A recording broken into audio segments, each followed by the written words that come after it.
सभी को नमस्ते।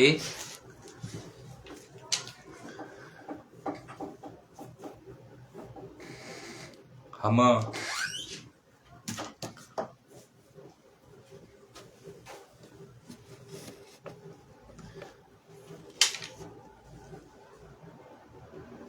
यजुर्वेद के पुरुष सूक्त के ऊपर चर्चा कर रहे थे और आगे भी चर्चा करते रहेंगे।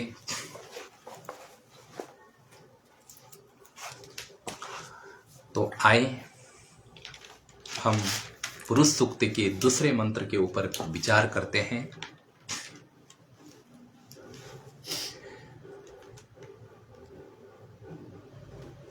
देखो, जो वह परम तत्व है, वह परम तत्व, वह पराचेतना, वह निर्गुण निराकार तत्व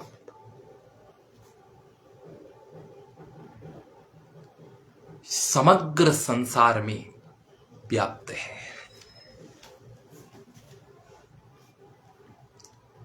यह मूलभूत देशना, यह मूलभूत उपदेश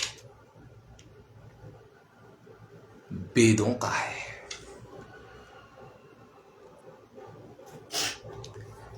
और विशेषतर वेदांत उस पराचेतना की बात करता है जो सर्वत्र व्याप्त है, कण कण में है, उसका निरूपण करता है। तो आज हम पुरुष सूक्त के दूसरे मंत्र पर विचार कर रहे हैं। यत भूतम यच्च भाव्यम यद अन्येन अतिरोहति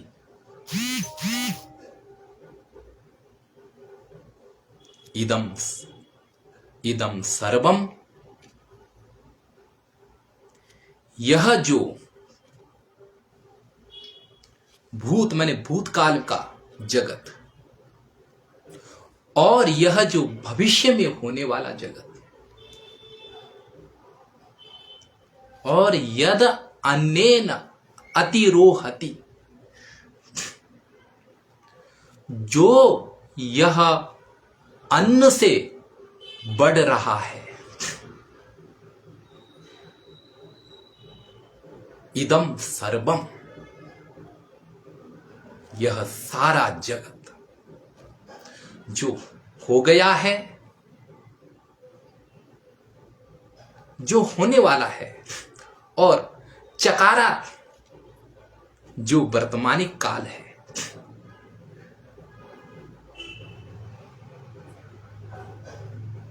और यद अन्येन अतिरोहति, जो अन्न को ग्रहण करके, अन्न को खा करके बढ़ रहा है।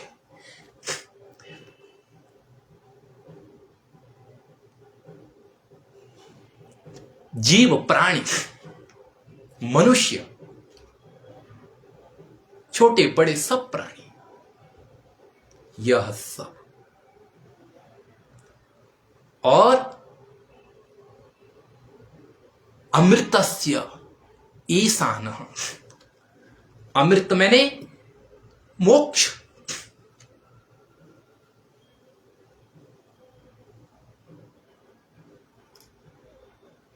का जो ईशान, जो स्वामी है, पुरुष एव, वह सब परमात्मा ही है।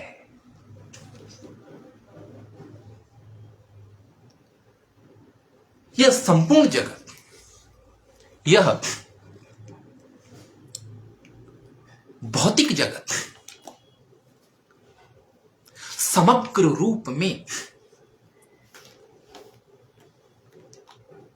उसी ही पुरुष में स्थिर है। उसी से ही यह क्रियाशीलता को पा रहा है। उसी के ही प्रकाश में यह ग्रह नक्षत्र,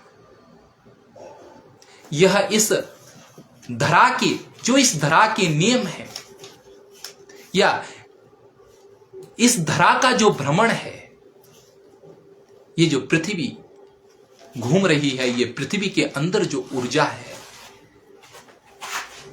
यह सब उसी ही पुरुष की शक्ति से शक्ति पाकर के सब अपने कार्य को कर रहे हैं। एतस्य प्रशासने गार्गी सूर्य चंद्र मसौ विधृता। हे गार्गी, याज्ञवल्क्य कहते हैं कि हे गार्गी, इस ही अक्षर के शक्ति से ये सूर्य चंद्रमा जितने ग्रह नक्षत्र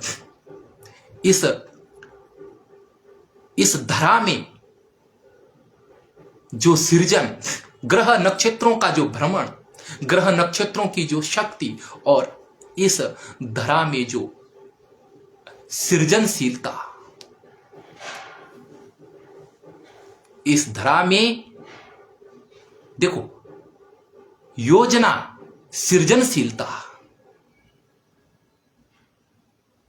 योजना सृजनशीलता जो है वह उस ही पुरुष की है।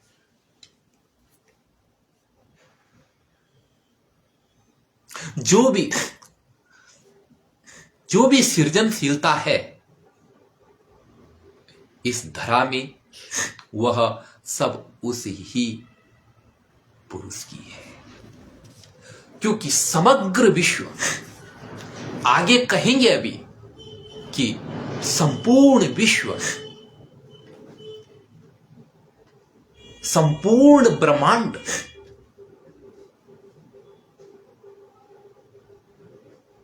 या ब्रह्मांड से बाहर जो कुछ भी है वह परमात्मा के चार पादों में, अर्थात चार अंशों में सब कुछ स्थिर है। और उसके एक अंश में यह ब्रह्मांड स्थिर है।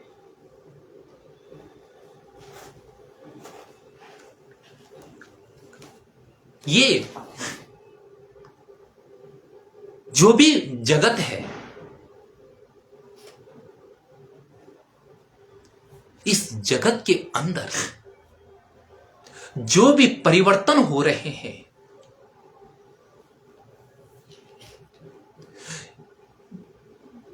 जो भी गुणात्मक परिवर्तन हो रहे हैं या परिणामात्मक परिवर्तन हो रहे हैं या मात्रात्मक परिवर्तन हो रहे हैं,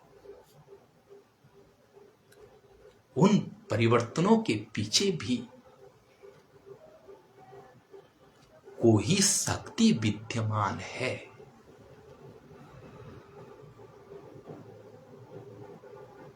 क्योंकि कोई भी नियम, प्रकृति की व्यवस्था, जो प्रकृति के नियम हैं, उन नियमों से यह पता चलता है कि उन नियमों के पीछे कोई नियामक, उन नियमों की निगरानी रखने वाला कोई पराशक्ति अवश्य है।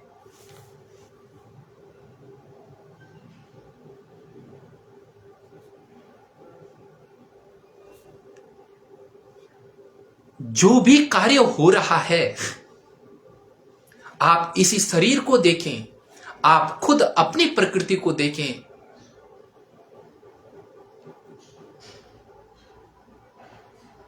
जो यह शरीर है, इसके मस्तिष्क को देखें आप कि इस मस्तिष्क के अंदर बड़े नाजुक अंग हैं, लेकिन उसके ऊपर एक हेलमेट, ये कवच, इतना हड्डी का कवच पहना के रखा है। क्या ये कारीगिरी, या यहीं पर देखें, ये हड्डी, इसके अंदर अगर जो हमारे लंग्स हैं उन पे अगर थोड़ा सा टक्कर भी लग जाए तो व्यक्ति मूर्छित हो सकता है, लेकिन उसके ऊपर इतना बड़ा हड्डियों का कवच पहनाकर सुरक्षित रखा गया है। इसके पीछे भी कोई पराचेतना है, क्योंकि सब के मूल में एक ईश्वर तत्व विद्यमान है।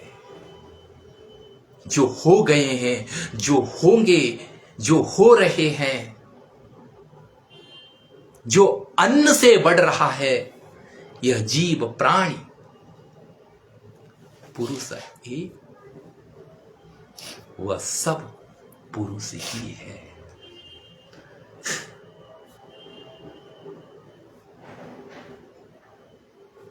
और मोक्ष अमृतस्य न मृतः, जो कभी मरण मृत्यु को प्राप्त नहीं होता है, या यूं कहें कि मोक्ष, अमृत माने मोक्ष, मोक्ष का ईशान स्वामी, जो मोक्ष को देने वाला है, जो जीवों को इस शरीर से अपनी ओर खींचकर मुक्ति प्रदान कर देता है, वह ईशान, वह क्या अमृत का ईशान, मोक्ष का स्वामी पुरुष एक, वह पुरुष ही है। या अमृतस्य न मृता अमृत, तस्य अमृतस्य, जो मरणशीलता को प्राप्त नहीं होता है, अर्थात जीवों की आत्मा, उसका स्वामी पुरुष ही है। द्वासु पर्णा सयुजा सखाय,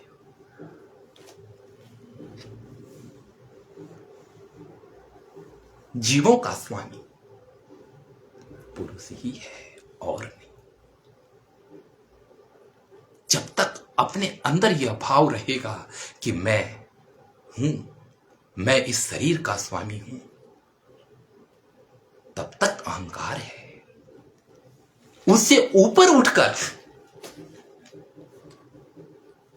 अपनी आत्मा को उसको समर्पित कर देने पर, अपनी आत्मा को पुष्प बनाकर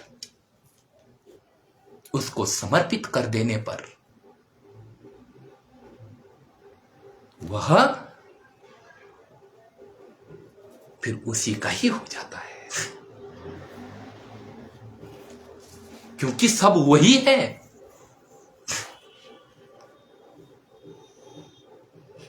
उपनिषदों में तो यहां तक आया है, वेद के मंत्रों में तो यहां तक आया है कि वह था तद अपश्यत तद अभवत, क्योंकि तद आसीत, तद अपश्यत, उसने उसको देखा, किसको? उस पराचेतना को। तद अभवत, वही हो गया, क्योंकि तद आसीत, वह था वही। क्योंकि परमात्मा से भिन्न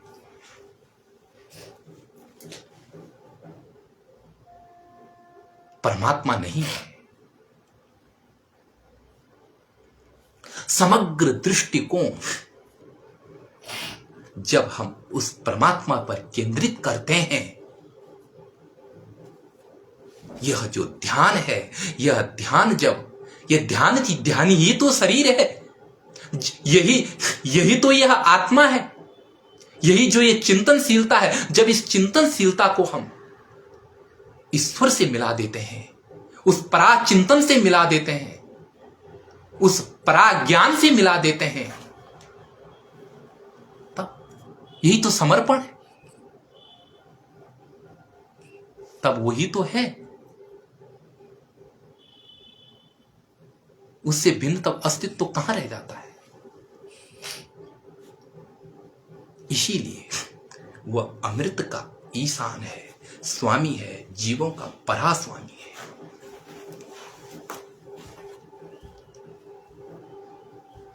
भक्त जब भक्ति करते करते उस प्रेम को, अपने प्रेम को, जो उसका अनन्य प्रेम है, उस प्रेम को जब एक प्रेमी से अभिन्न कर देता है,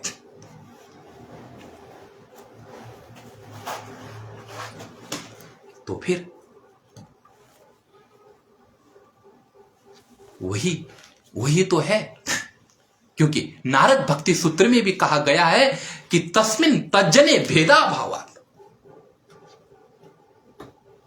उसके और उसके जन में भेदा भावात्, फिर कोई भेद नहीं रहता है। ये अभिन्नता मुझमें समाजा इस तरह प्राण का जो तोर है, जिससे न कोई कह सके मैं और हूं तू और है। ये स्थिति आती है। इसीलिए अमृत का जो ईश है, ये सब जगत, जीव, सब शिव ही तो है।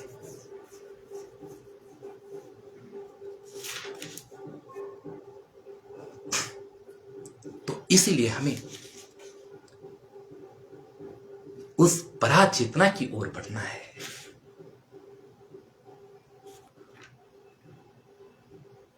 भेद में अभेद है,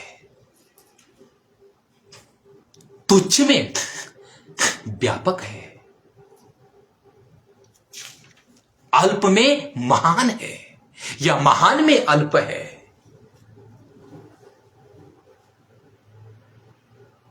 तुच्छ में व्यापक है, अल्प में महान है।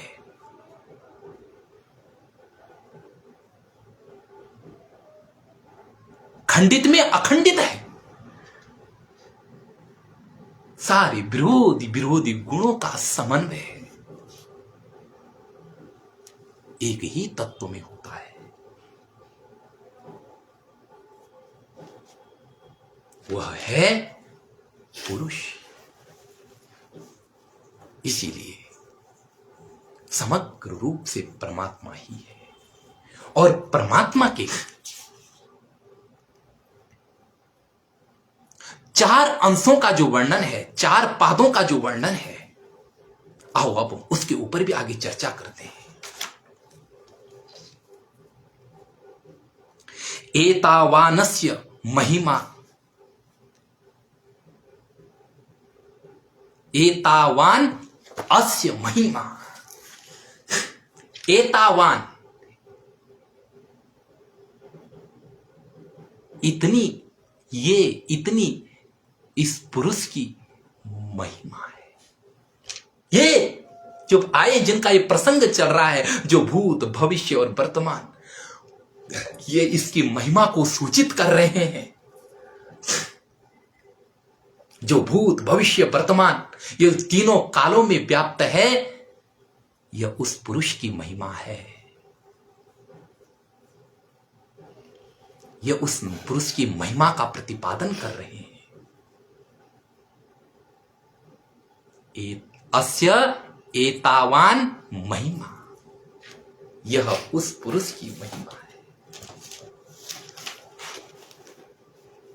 यह जगत उस पुरुष की महिमा है। उस पुरुष के सारे लक्षणों का प्रतिपादन कर रहे हैं। समग्र विश्व का कण कण, समग्र विश्व का पत्ते पत्ते, डाल डाल, फूल फूल उस ईश्वर के प्रमाण पत्र प्रस्तुत कर रहे हैं।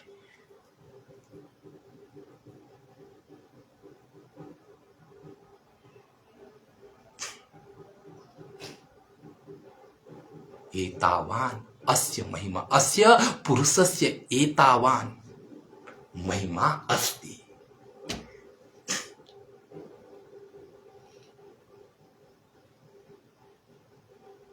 यह उस पुरुष की महिमा का प्रतिपादन कर रहे हैं। एतावान अस्य पुरुषस्य महिमा अस्ति या आसीत। यह उस पुरुष की महिमा का प्रतिपादन करते थे, महिमा का प्रतिपादन कर रहे हैं।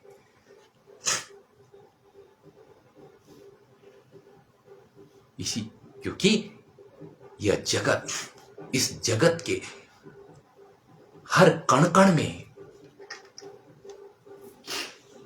इस जगत की हर व्यवस्था, हर एक कण भी, इस जगत का एक पेड़ पौधा, हर वस्तु नियमों से बंधी हुई है।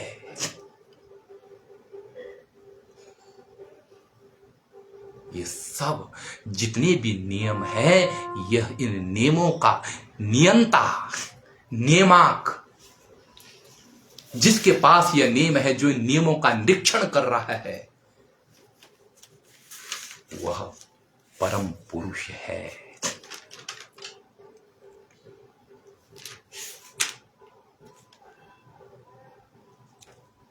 प्रत्येक कण अणु सब नियमों से व्याप्त है।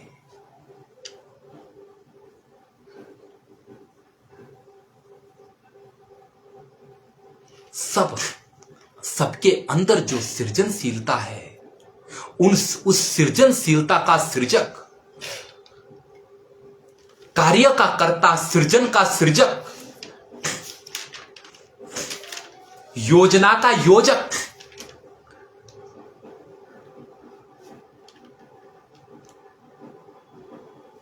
ये जगत योजना है तो इसका कोई योजक है। यह जगत कार्य है तो इसका कोई कर्ता है। यह जगत यदि सृजन है तो इसका कोई सृजक है। यह इस पुरुष, यह जो है, यह जगत उस पुरुष की महिमा का प्रतिपादन कर रहा है। यह उसकी महिमा का वर्णन कर रहा है। एतावान पुरुष अस्य महिमा, इस जगत की, इस संपूर्ण जो जगत है, इसकी महिमा का प्रतिपादन कर रहा है। अस्य पुरुषस्य एतावान महिमा अस्ति। इस पुरुष की ये महिमा है। कौन? यह जगत। इस पुरुष का लक्षण है यह जगत।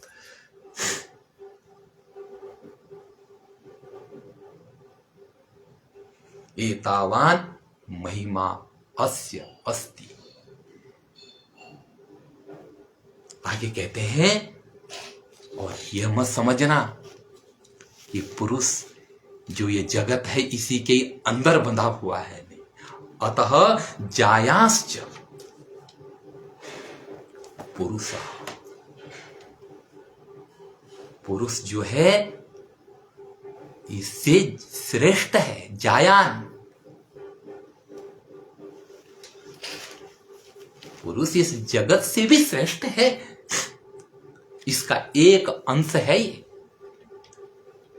इससे कई गुना महान, श्रेष्ठ, अनंत गुणवान पुरुष है।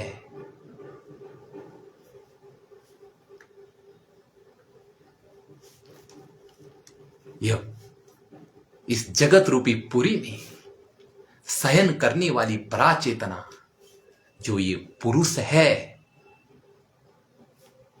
यह इस जगत से महान है या अलग अस्तित्व रखने वाला है।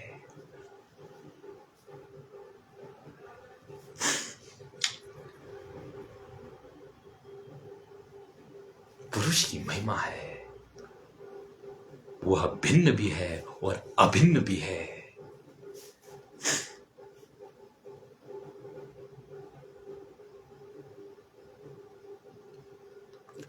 जीव उसमें है, इसलिए वह जीव के साथ अभिन्न है, और वह जीवों से अलग उसका अस्तित्व है, इसलिए वह भिन्न भी है।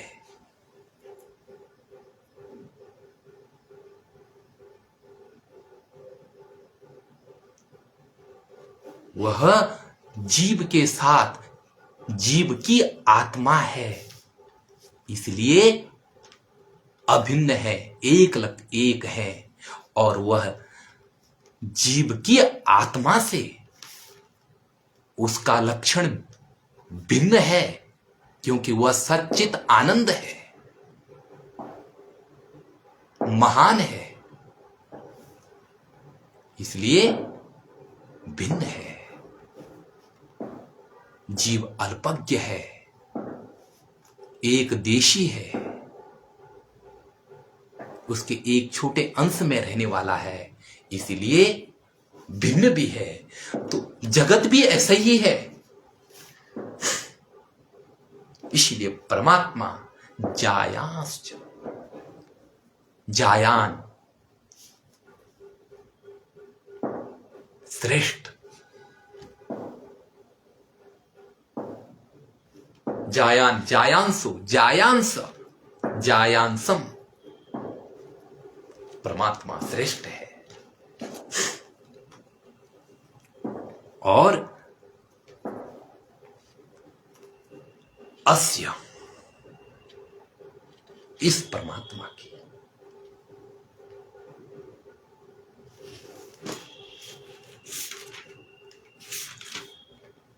पादो अस्य भूतानि,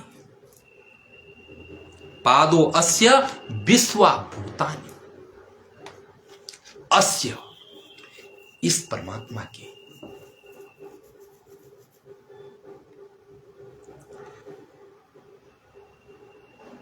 विश्वा भूतानि, विश्व का अर्थ होता है सारे, भूतानि माने प्राणी,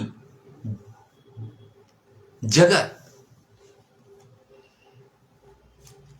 पादः, इस परमात्मा का, इस परमात्मा के पाद का अर्थ होता है अंश, हिस्सा, अवयव। इस परमात्मा के एक अवयव में सारे जीव विद्यमान है।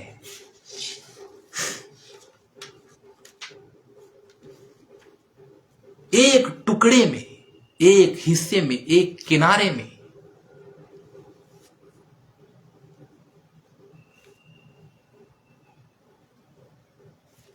सारे जीव विद्यमान है।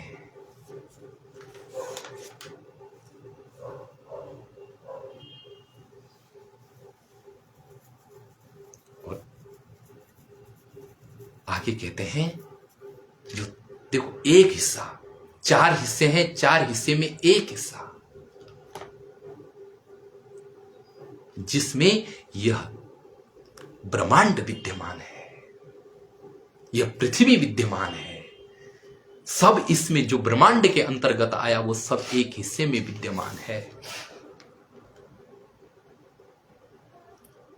और अस्य त्रिपादः, इसके जो तीन हिस्से बच गए हैं वे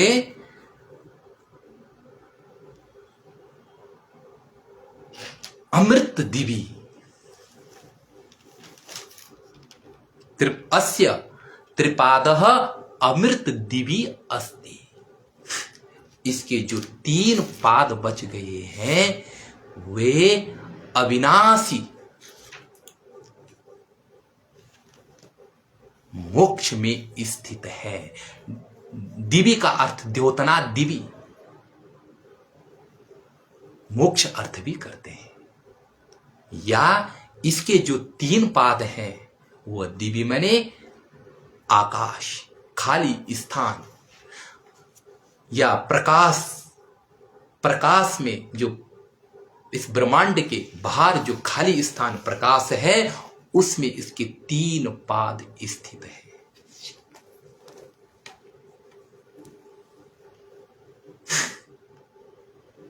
तो देखो, पृथ्वी को बता दिया, और पृथ्वी से बाहर जो खाली स्थान है जहां प्रकाश फैलता है, वहां इसके 3 पाद स्थित है।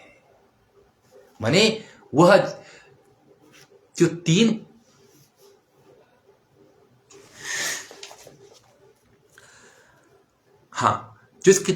जो इन अस्य मन इस ईश्वर के जो 3 पाद हैं, वो कहाँ है? दिव्य में, प्रकाश स्वरूप या प्रकाश में स्थिर है, या मोक्ष में स्थिर है। खाली स्थान जो ब्रह्मांड से बाहर है, वहां इसके 5, वह जो खाली स्थान है आकाश का, वह इस ईश्वर के 5, इस ईश्वर के 3 पादों में स्थिर है।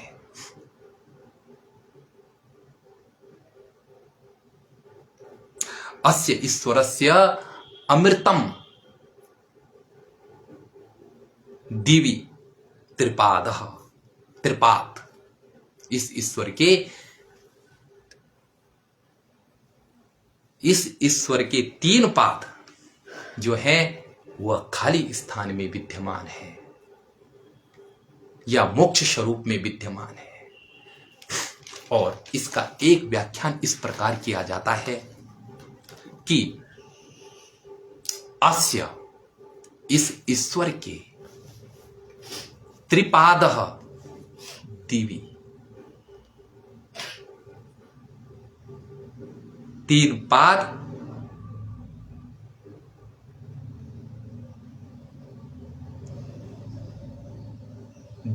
द्योतन स्वरूप मोक्ष में है,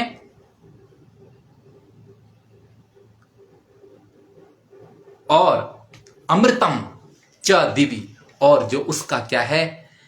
अमृत स्वरूप है, वह भी त्रिपाद अस्य अमृतम दिवि, जो इसके 3 पाद हैं, त्रिपाद अस्य अमृतम दिवि। दिवि मैंने द्यूत लोक में 3 पाद, 3 अंश इसके मोक्ष में, अमृत स्वरूप मोक्ष में, और आकाश मंडल में स्थिर है। कहने का तात्पर्य है कि जो संसार में जो कुछ है, उसमें इस परमात्मा की हर जगह व्याप्ति है।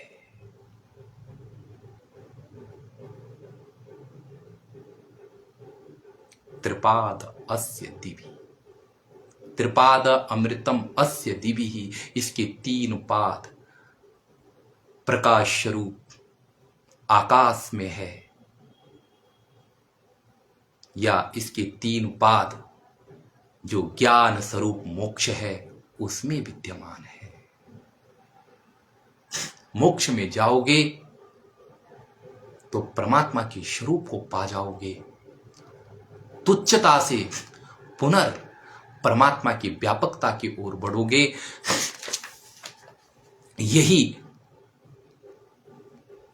वास्तविकता है।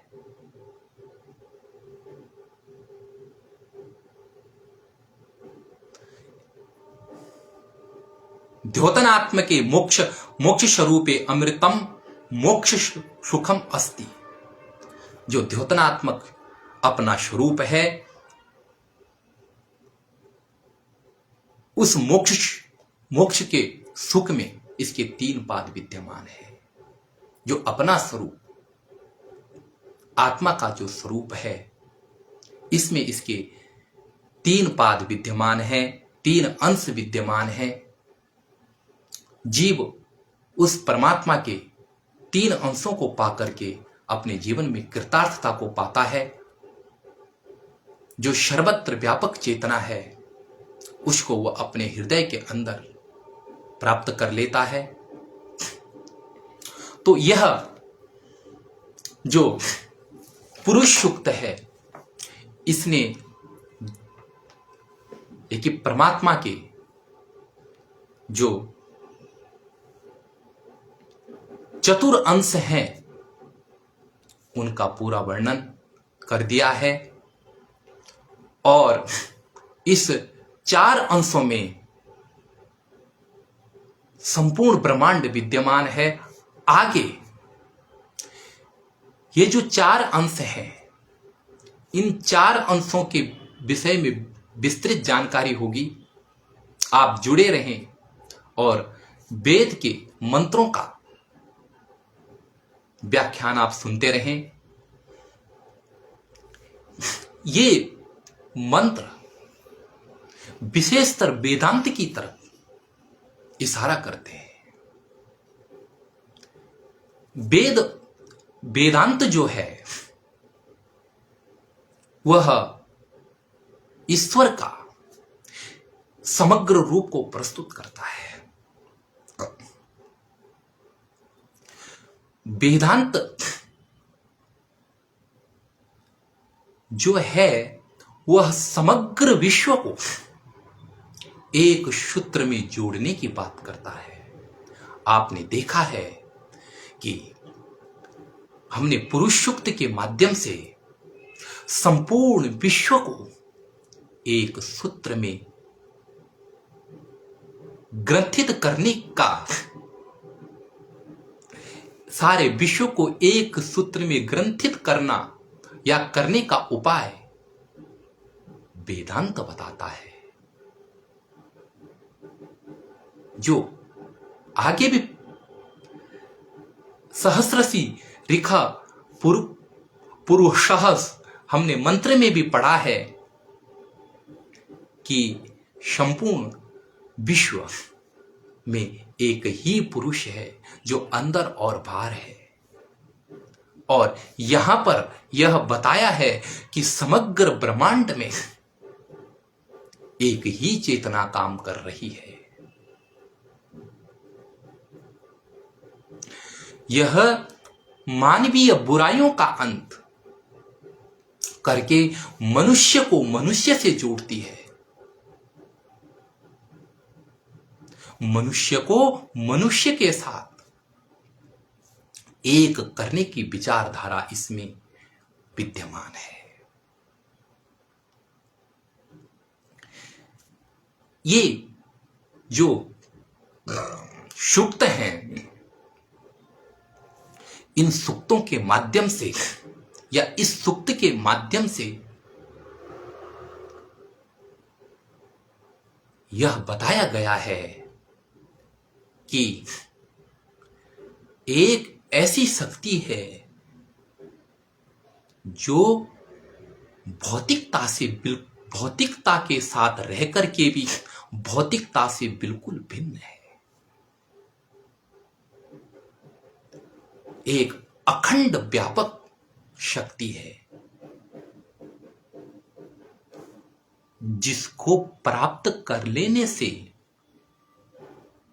या जिसके ऊपर ध्यान केंद्रित करने से मानव भ्रांतियों से दूर हो जाता है।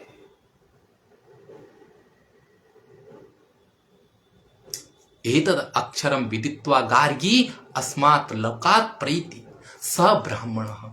गार्गी, ये याज्ञवल्क्य भी कहते हैं कि हे गार्गी, यही अक्षर है जिसको जानकर के व्यक्ति वास्तविक में अपने जीवन में ब्राह्मण बन जाता है, सर्व सत्य को प्राप्त कर लेता है। तमेव अक्षरम, जो वह अक्षर है, उसी अक्षर को समझ करके प्रज्ञा कुर्वीति ब्राह्मण, जो ब्राह्मण होते हैं, जो उस तत्व को जानने वाले होते हैं, वो अपनी बुद्धि को बना लेते हैं और नानुध्यायान बहुत शब्दान, और फिर वह बहुत शब्दों के चक्कर में नहीं पड़ते हैं, क्योंकि वाक विलापन भी तत्, वह सब क्या है, एक वाणी का विलास मात्र होता है। फालतू की कथाएं,